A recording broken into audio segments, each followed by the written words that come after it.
Journey into space.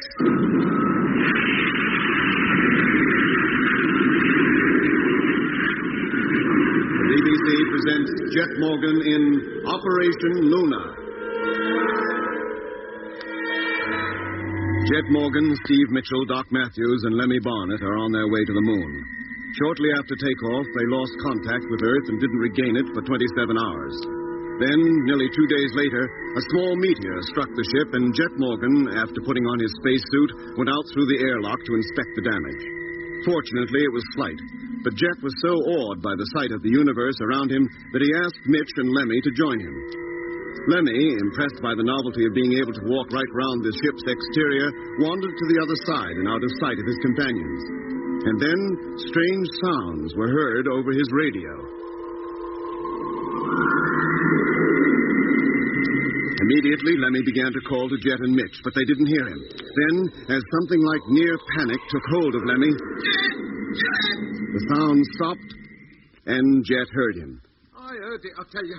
The same kind of music we heard when I got the radio working, only this time it was much louder, like it was right inside my helmet.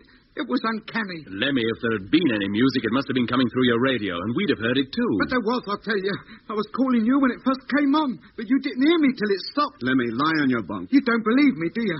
None of you believe me. We do believe you, Lemmy. Now, come and lie down. You believe me, don't you, Doc? You heard that music coming over the radio, didn't you? I wasn't out there, Lemmy. I was here, in the ship.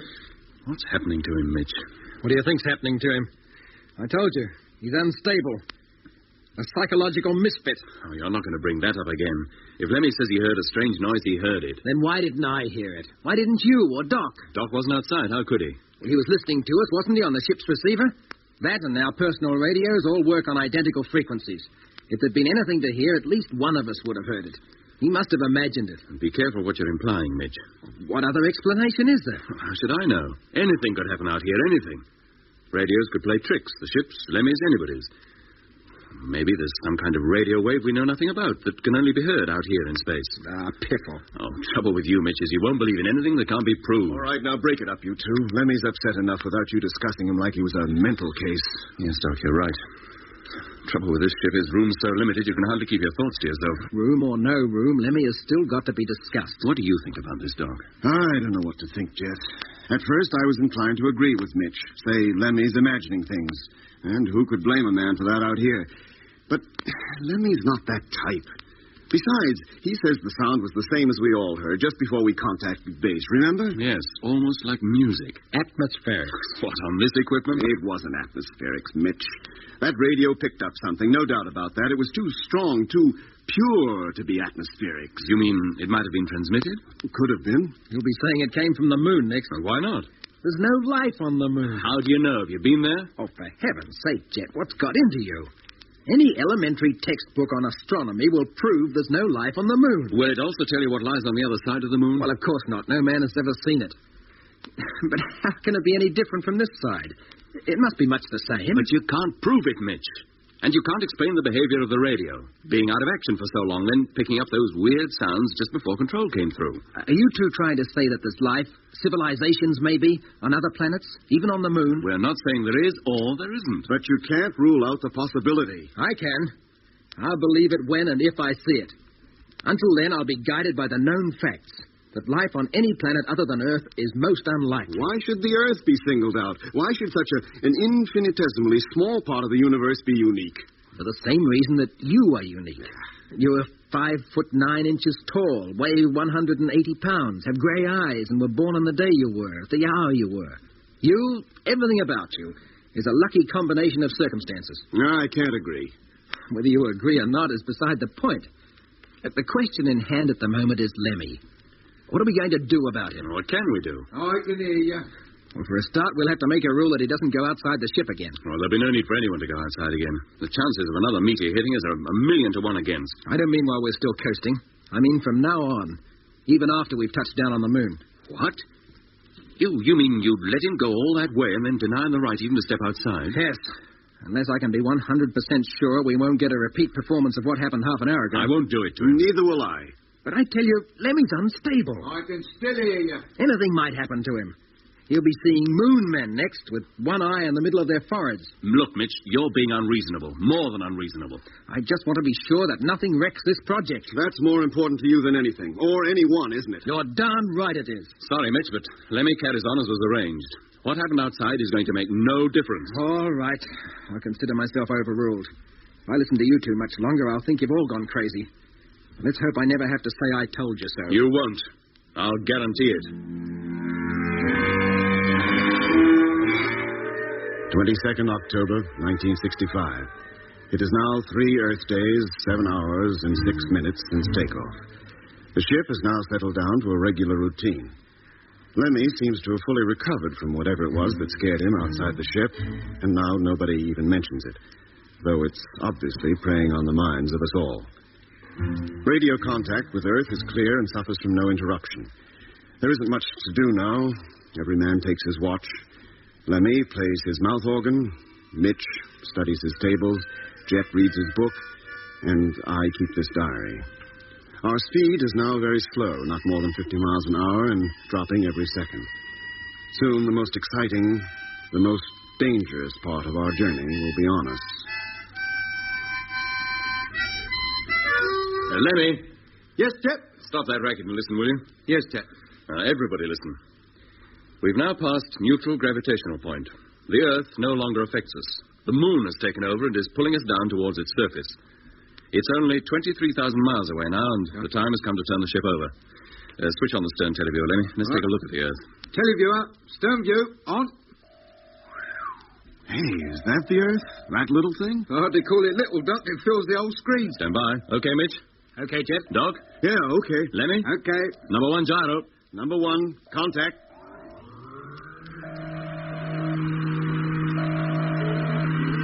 Watch the screen, Lemmy. Nothing happening yet. Oh, yes, now it is. Earth moving off screen. 1 degree, 2 degrees, 3 degrees, 4 degrees.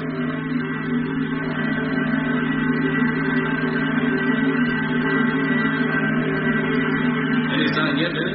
Not yet. Oh, yes, it comes. Limb of the moon now visible. Getting bigger. Blimey, the mountains and craters are as clear as anything. Well, never mind that. Keep your mind on the job. +1, 1.5. Stand by, Doc. 2, Yeah, whenever you like. 2.5, +3, 3.5, +4. Number 1 gyros. Cut. +5, 5.5, +6. We're getting turned too far. Stand by for counteraction. +7. Number 2 gyro. Ready. +8, 8.5, +9, 9.5, +10. Number 2, contact. 10.5, +11. Stabilizer, stand by. 11.5, Standing by. Stabilizer, now. 10.5, 10. Dead on. Number 2 gyro, cut. Steady she goes. Okay, that's it. Now leave the stabilizer on for a while, let's be sure. Still steady. On course. Cut it. Now, Doc. We're okay. Well, that's that. Easier than I thought. Lemmy, call up base. Tell them the ship has been turned over and that we're now falling towards the moon.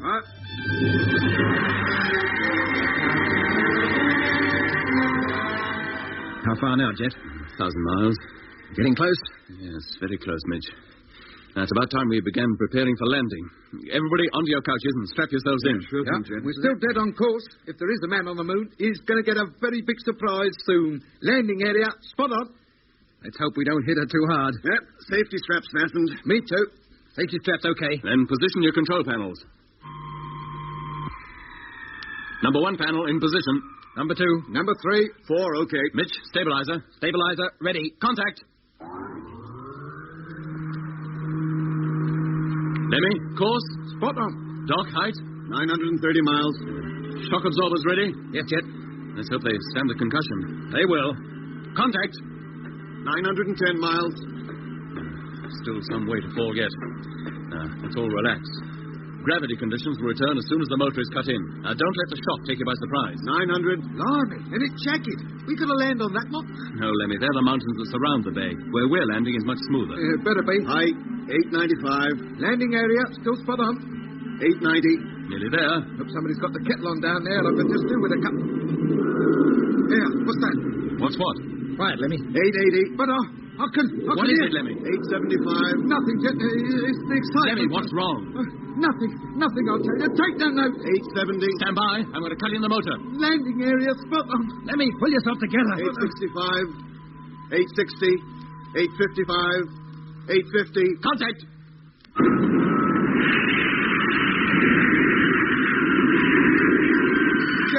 Jet. Lemmy, watch the street, for heaven's sake. 845. Landing area. Okay. 840. 835. 830. 825.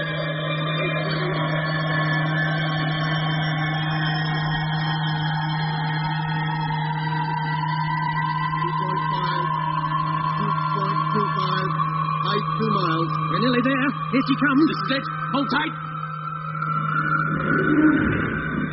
Cut the motor. Everybody all right? Okay, Jet. Okay. Lemmy? Okay. Gentlemen, we're on the moon.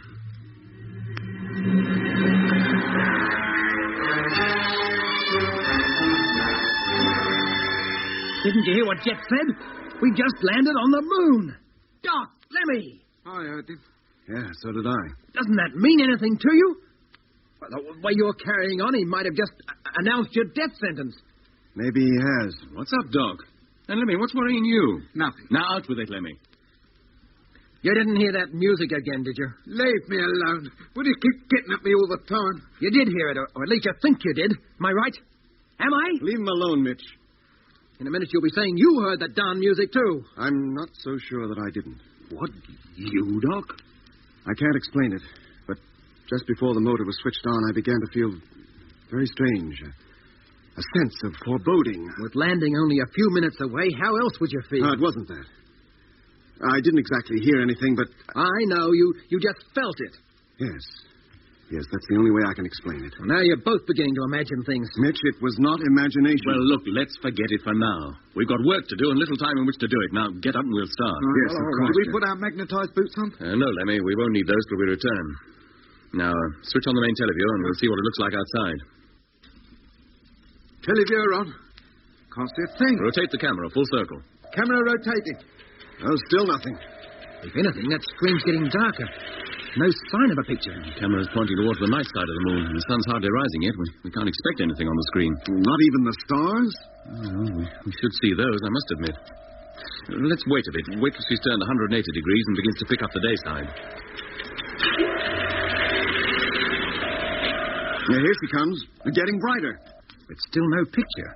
It's like the lens is fogged over. What are we worrying about? It's dust. Dust? Oh, of course. The moon surface is covered with it. Volcanic ash, meteoric dust. The blast from our motor when we landed must have caused a regular dust storm. We came down right in the middle of it. We won't see a thing till it's settled again. For a minute it had me scared. I thought the televiewer had packed in like the radio did. Me too. Well, while we're waiting, we'll get ready to go outside. Yeah. And not you, Lemmy. Eh? Somebody has to stay behind. Oh. We can't all go outside at once. Oh. For a minute, I thought... Oh, don't worry. Next time out, somebody else will take a turn to staying behind. Well, that's fair enough. Now, call up control. Yes, Jack. Mitch, Doc, get your suits on. Yeah, sure, okay, Jack. Hello, Earth. Rocket ship Luna calling control. Come in, please. Hello, Luna. Earth calling. Go ahead. Stand by. I've got him, Jack. Hello, Earth. This is Jet Morgan. You can tell the world that rocket ship Luna has landed. She touched down in the Bay of Rainbows less than 5 minutes ago. No need to tell them, Jet. They just heard you announce it. Every major city on Earth is hooked up to your ship via radio. London, Sydney, Paris, Berlin, New York are hanging on to your every word. Blimey, now be careful what you say, Jet. The whole world is listening. How was the landing? Fine. Came off beautifully. We hit the target area right smack in the middle. Was the trip a comfortable one, or was it unpleasant? A bit cramped, but otherwise very comfortable. The televiewer screen's clearing. It's almost time for us to go outside. I'll arrange for our personal radios to be fed into the ship's transmitter so you'll be able to hear us talking. And now, if you'll excuse me. Certainly. And that, ladies and gentlemen, was the voice of Jet Morgan, captain of the first spaceship ever to land on the moon. As you heard, he and 2 other members of his crew are at present preparing to go outside. Hello, Earth. Can you hear us? Yes, leader? We're in the airlock now, and the door is opening. In just a few seconds, we'll have our first close look at the moon's surface. And there it is. Good heavens. How did it strike you, Jim? Any different from what you expected? No, not really, but it's so difficult to believe we're actually here. It's so bleak. Not a tree, a blade of grass, nothing. Nothing but rocks, craters, cracks, and rugged mountains. More rugged than anything you'd ever see on Earth. And the sky is black, an inky black. And the sun a brilliant glow. The barrenness is hard to believe. Not the slightest sign of life anywhere. Nothing but the rocks and dust glaring in the sun. And deep black shadows which are sharper and harder than any seen on Earth. And there's little variation in color. It's almost a monochromatic world, like an old-fashioned sepia photograph. Except that instead of browns, the colors range from, ash gray to dirty yellow. Can you see the Earth? No, we won't see it until we've left the ship and have climbed down onto the moon's surface. Put out the ladder, we'll go down now. Ladder, contact. How's that? Fine. All right, Doc.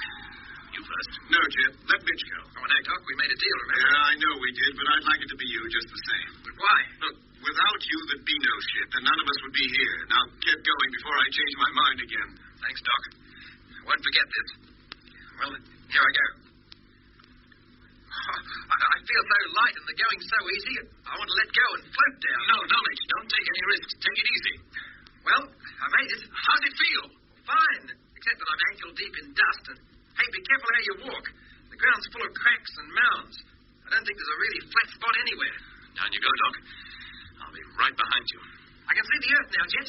Come on and look. Give us a chance to get down first. It's so easy to walk. Everything seems so light. I feel like Samson. Oh, Earth, we can see you now. A great ball in the sky, about 4 times the size that the moon looks from the Earth. And like the moon, the Earth is passing through a phase. Less than half of it's illuminated. Can you make out the seas and the continents? Africa and Europe are facing us now. Most of northwest Europe appears to be covered in cloud, but the British Isles seems to be enjoying a spell of good weather. We can just make out the outline. The colors on the Earth are brilliant. Blue seas, green and brown land areas, yellow deserts, and glaring white clouds. The color contrast between the Earth and moon is amazing. The Earth's a beautiful planet. Beautiful. Well, if you can see the British Isles, they should be able to see you. It's early evening in London. The moon is high in the sky. Would you like to talk to them? Yes, very much. Very well. But before we go over, I'd better explain to our listeners that delay in replies between the moon and the Earth is due to the moon's distance from us, the time taken for radio waves to travel that distance. And now, over to London. Hello, Luna. London calling. Hello, London. Congratulations, Captain Morgan, to you and your crew on your wonderful achievement. Thank you. Hearing you talk to us and seeing the part of the world where you are situated looking so minute gives us a dreadful feeling of isolation, of utter loneliness. Then there is absolutely no life on the moon? Not that we found as yet. No unicorns or dragons or men with antennae sticking out of their foreheads? We haven't noticed any. Supposing you met one, Jet, what would you do? Run for it. How's London? You'd hardly recognize it. Traffic is virtually at a standstill.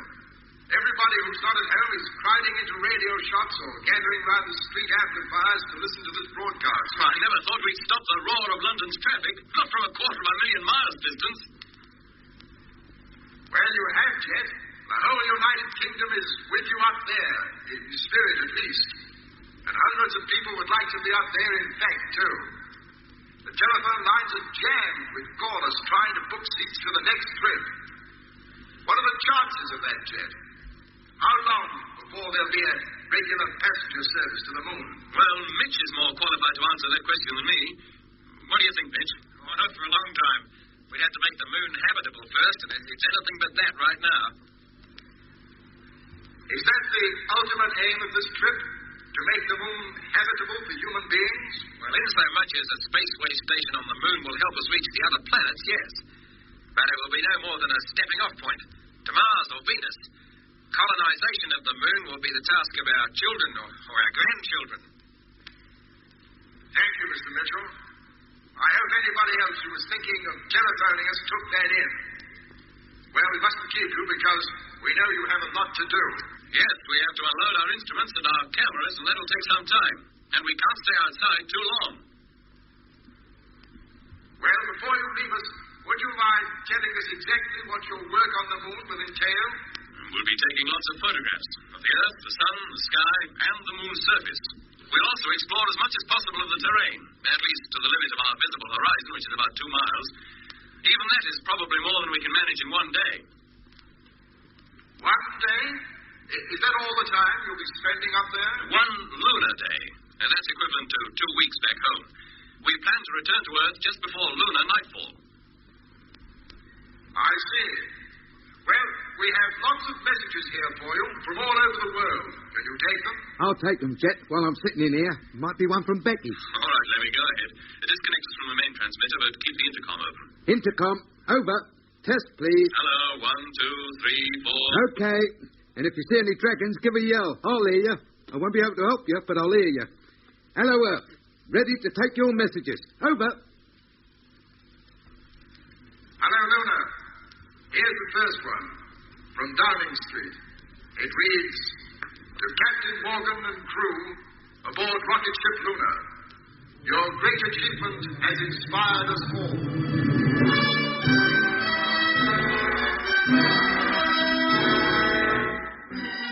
It is now 3 Earth days since we landed on the moon.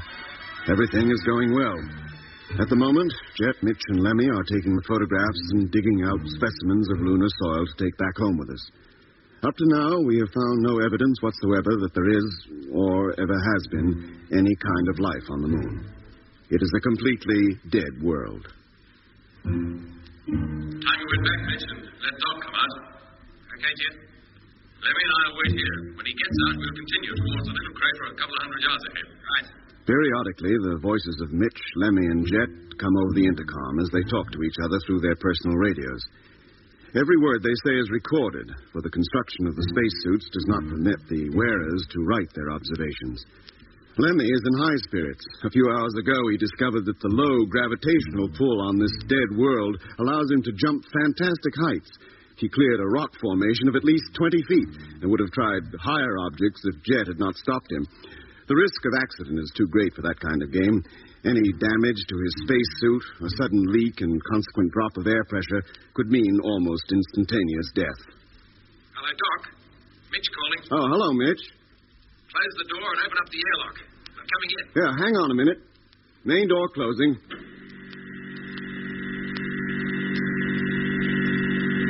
How you doing? Same as usual. Photographs, surveys, specimens. Be glad to get indoors. It's hotter than an oven out there. Airlock filling. Stand by. It gets much hotter. We won't be able to work. We'll have to pack it in.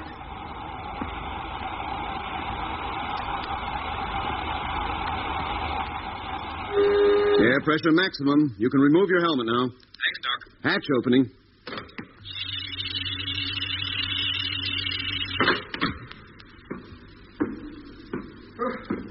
Thank goodness for a breath of cool air. Anything to report? No. What have you been doing with yourself? Oh, keeping up my diary. Maybe you should put your mind on modifying these spacesuits. Huh?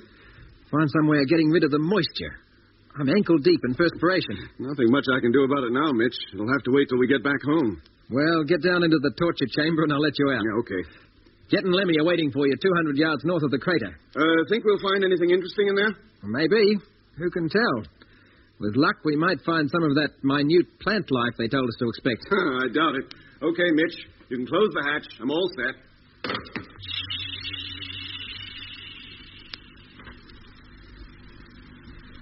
Here comes the doc now, Jet. He took his time, didn't he? Hello, Doc. Ready for another digging session? Oh, is that what it's going to be? We'll take a few photographs of the crater first, and then if we can, climb down into it and see what the floor's made of. Right. Pick up those tools, Lemmy. What? I'll take the camera. Doc, can you manage the surveying tackle? I can up here. Back on Earth, it would take 3 men my size just to lift it. Let's get going. We'll spend a couple of hours there and then go back to the ship for a meal. What? Hey, Hey, listen. Wait a minute. What is it, Lemmy? The music. It's here again. Steady, Lemmy. Gracious. What is it, Jet? I don't know. Stand still, listen. You can hear it? I'm not sure.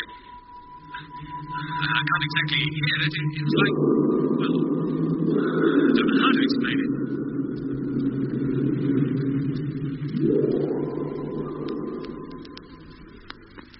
It's stopped now. Wasn't exactly like last time. Not so loud. But just as creepy. It sends shivers down my spine. Scares me stiff. Did you hear it, Doc? Yes, Lemmy, I did. And it... Jet, the crater. Oh, quick. What is it, Doc? Didn't you see it? Something moved in there. I swear it did. Something moved? Yes. Impossible. Did you see anything, Lemmy? No, Jet. I wasn't looking. Whatever it was, I only caught a glimpse of it, but it was there, I tell you. Lemmy, Doc, you wait here. I'll go and look. No, Jet. There is nothing on the moon that can move of its own free will. Then why can't we all go? No, Lemmy. You and Doc wait here. If it's all right, I'll tell you, then you can come on. Hello. Hello, Jet. What's the trouble? I wish we knew, Mitch. We heard that noise again. Not just Lemmy this time, all three of us. Did you hear it? No, I didn't. Are you sure you did? Of course I'm sure. And on top of that, I saw something move in the crater. Ridiculous. I tell you, I saw it, Mitch. Jet's just gone to Doc. What? Where's Jet? What?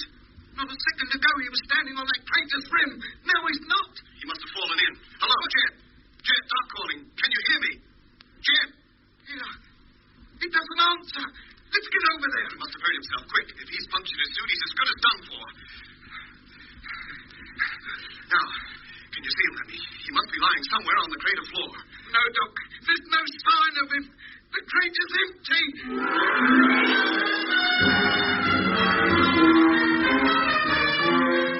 You have been listening to episode 2 of Journey into Space with Andrew Foles as Jet Morgan, Alfie Bass as Lemmy, Guy Kingsley Pointer as Doc, and David Williams as Mitch. Other parts were played by John Casabon and Alan Keith. The orchestra was conducted by Van Phillips, who also composed the music. Journey into Space was written and produced for the BBC by Charles Chilton.